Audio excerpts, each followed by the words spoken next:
Well. Are you ready, kids? We are here back again for another episode of the Jerichshow. I say we, but Erich is not around. Unfortunately, he's gone in for some foot surgery, so he's calling in a sickie. What can I say? You just can't get the staff these days. But so we wish Erich a speedy recovery. Break a leg, old fella, and we'll probably see him in a few weeks. But until then, let's get on with the show. Welcome to the Jerichshow, featuring your hosts Javvad Malik and Erich Krohn. Timely topics, poorly presented. Yes. It's timely topics, poorly presented. So, I can't believe Erich has the audacity to not be around here today. I mean, it's just a little nick on his ankle, and he just doesn't show up. If nothing, he does have that.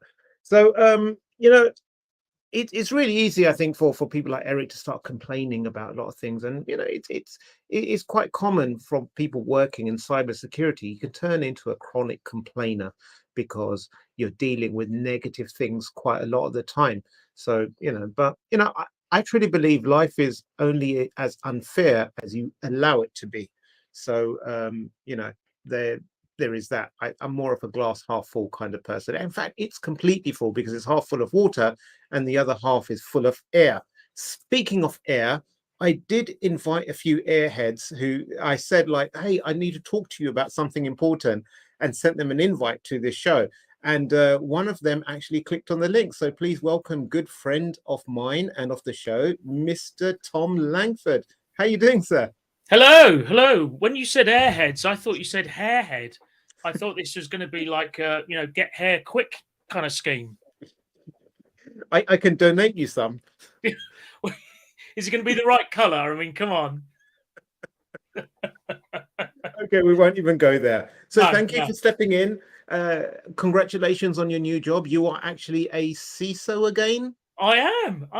I've served my time. They've let me back in the club.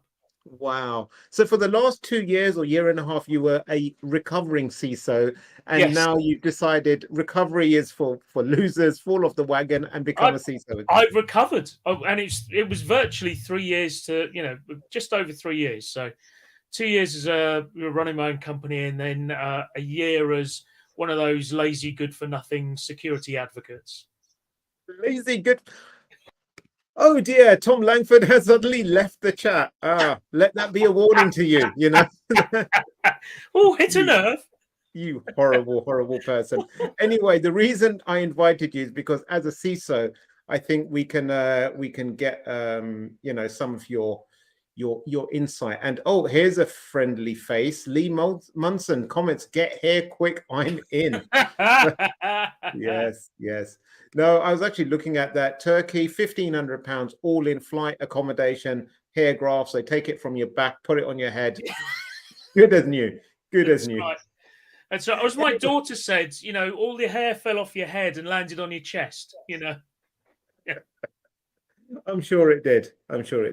So, thank you for joining. I know you couldn't resist because I am such a delight to be around. And as much as I'd just like to chat about normal stuff, let's get on to the stories. And generally disagree with me, but... Oh, come on. You're my guest today. I won't disagree with you Okay, too much. that's all right then. So Costa Rica, the whole country, has declared a national emergency following Conti's cyber attack. What do you make of this? So yeah, I heard this on another podcast earlier today, and it's like I find it incredible. This has to be the first time an entire country has had to declare a state of national emergency because of a cyber attack. I can't think of another example. No, my mind's blank on that as well. I think there's been various departments that have been. Yeah. So there was the Colonial Pipeline, for instance, that got Americans putting gas into plastic bags and the trunks of their cars and pickups and stuff like that. But didn't Boston or some of the East Coast have power issues 5 years ago or so? something like that. It Yeah, knocked out America has power, a lot of issues going on. Like sometimes there's a hurricane or a flood or and a sometimes it's a tornado. squirrel, and sometimes Yeah, it's sometimes a it's a cyber squirrel. squirrel. That's it. That's it. Oh, we interrupt this for a very important message by Dave liking that shirt. Thank you very much. Thank you very much. I like a man of What kind of good style. followers do you have? I mean, what shirt? Come on, a whole country has been crippled by a cyber attack, and you're worried about his shirt? I did nothing. It's just what the people say to me. Quite apart from the fact, what's wrong with this one? But yeah, no, I think you're right. It's like quite a big one. And on this story, it's like the U.S. Department of State offered a $15 million reward for information relating to the identification, arrest, and/or conviction of individuals involved in using the Conti ransomware variant. So that's pretty good. I mean, like we know about honor amongst thieves, and hopefully some of these people start snitching on each other. Well, exactly. I mean, I'm trying to think what's in it for America because I don't think Costa Rica's rich in oil. But then it struck me that a lot of work, call centers and development centers that they outsource to Costa Rica. So it's probably affecting, much of the US economy as well. Yeah, yeah. The whole world is pretty much a mess at the moment. It's right. and here we are worrying about what shirt you're wearing. We're not worrying about it. We're just people are admiring it. People with good taste and style, you know. And anyway, moving on. This is a story that caught my attention for kind of like probably the wrong reasons, but it says crypto fans are so dumb they're clicking .exe files disguised as NFTs.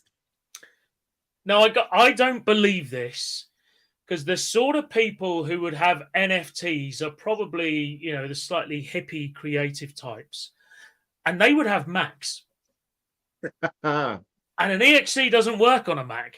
So, I'm calling this story. I mean, obviously, although in a little bit of seriousness, of course this is happening. I mean, the attackers, the criminals that are launching this stuff, they take advantage of whatever is the big thing at the moment, right? And NFTs inexplicably are big things at the moment. So yeah, it just doesn't surprise me at all. I just think it's just yet another way of insidiously burrowing into the psyche of the average person to encourage them to click on something. it is. You're right. And like you said, criminals go where the money is, and people will be there, and there'll be new ones. I do take exception to this headline, though. I mean, it's if that's not victim blaming 101. Yes. If you want to blame someone, blame the infrastructure for being so poor. Blame the NFT whole set. I mean, people are so hung up on this idea. Oh, it's the blockchain. The blockchain is secure. It's unchangeable. It's irrevocable. It's all this, that, the other.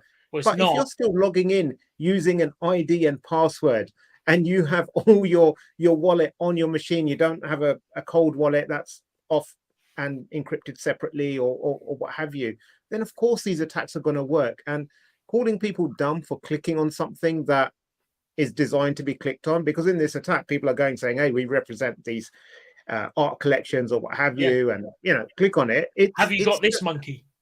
Yeah, have you got this monkey? Exactly. So yes, we need some awareness in that space so that people are aware that there are scams out. But a lot of times people just don't know, and like just calling them dumb or idiots or whatever is not helpful. No, not at all. Not at all. But if it didn't have that headline, you wouldn't have clicked on it. Probably. I laughed a bit at this one.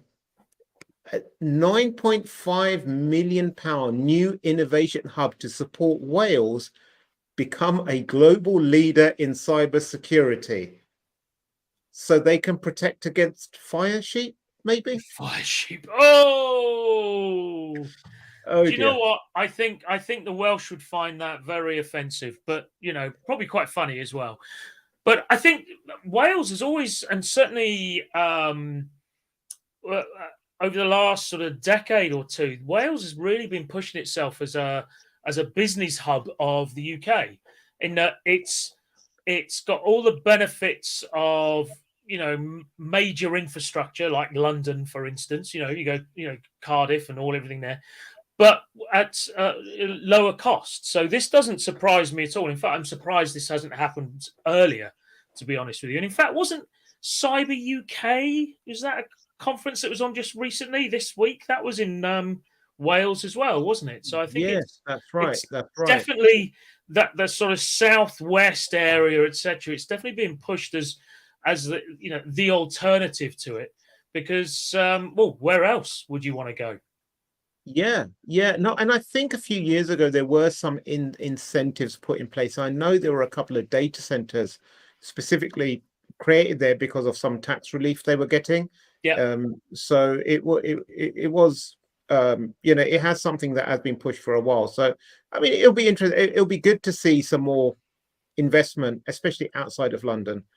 Well, yes, exactly, and I think well, certainly with the sort of change in working environments as well, you're gonna attract a far broader group of people who will have had that sort of London experience in inverted commas and that sort of big company experience, but looking to work elsewhere. Yeah. Well, and not that I understand why anyone would ever want to move out of London, because it's so affordable, it's so easy to get around, and Exactly. I mean, it's just it's just, yeah, like you say, it's not as big as people think. no, no. So elephant insurance has been rocked, I tell you, by a cyber attack.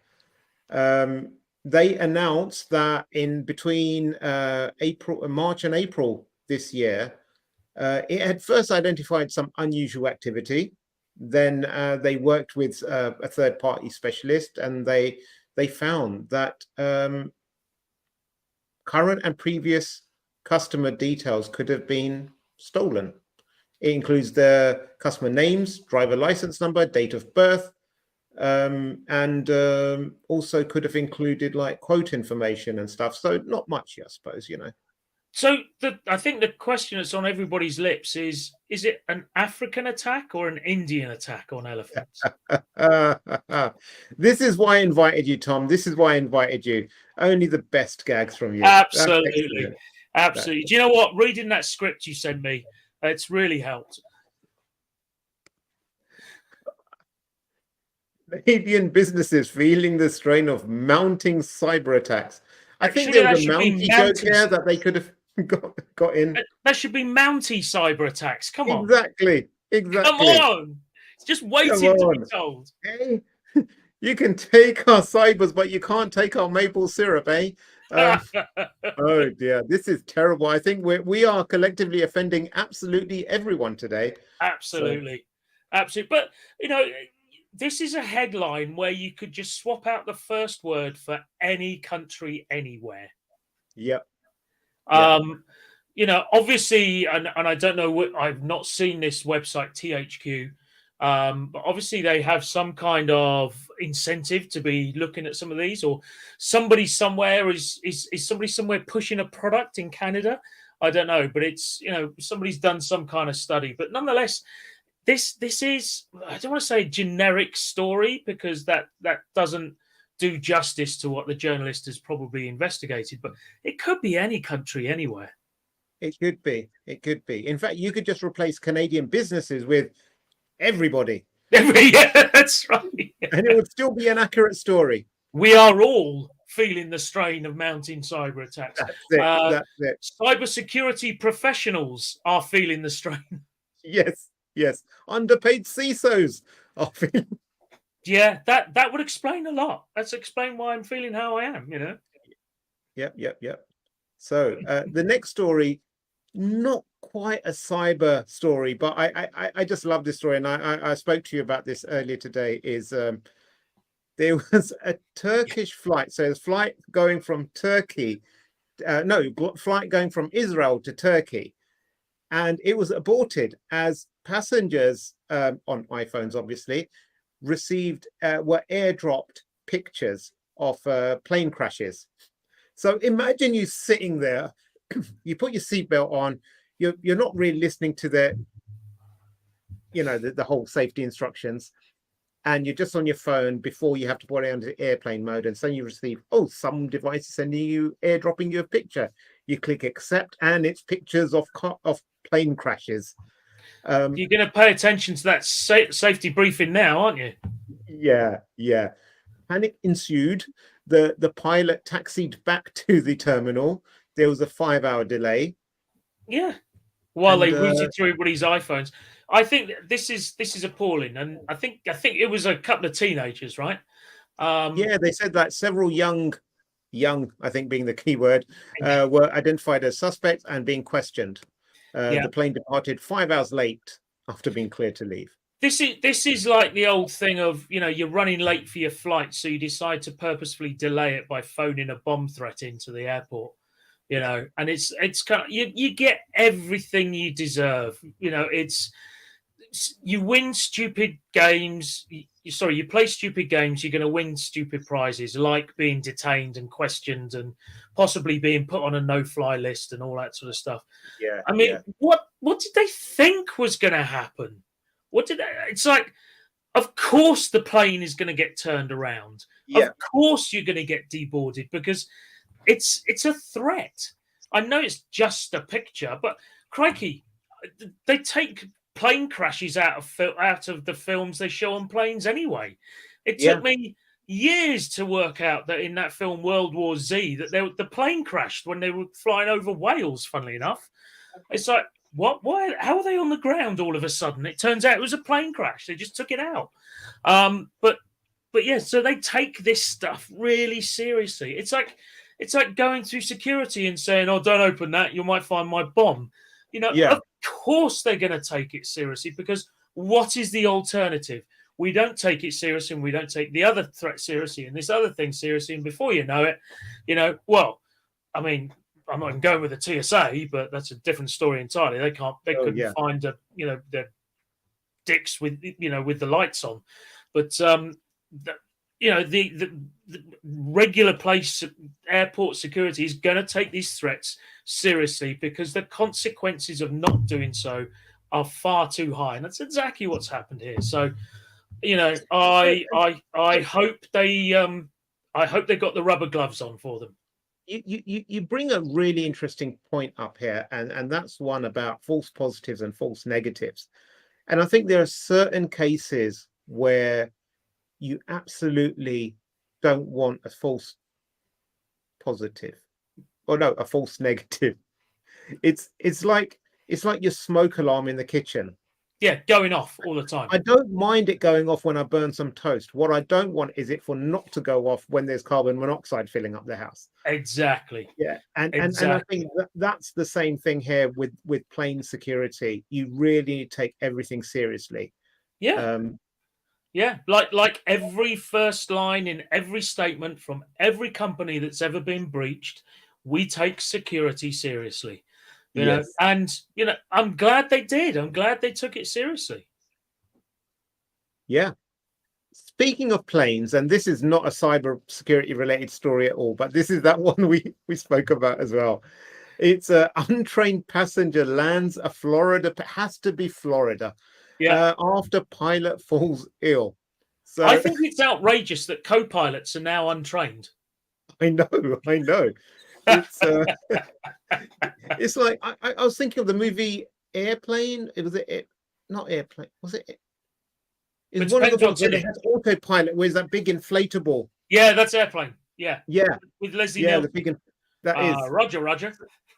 Yeah. So it was one of these small airplanes. Yeah. And exactly. There was the little conversation here. Oh yes. Harrison, I've got a serious situation here. My pilot has gone incoherent. I have no idea how to fly the airplane. ATC 333 Lima Delta Roger, what's your problem? I have no idea. I can see the coast of Florida in front of me, but I have no idea.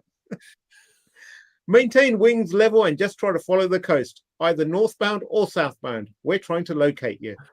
It's like, what's north and what's south? I don't know. I'm not a pilot. I don't know. Sat nav for that. I don't know.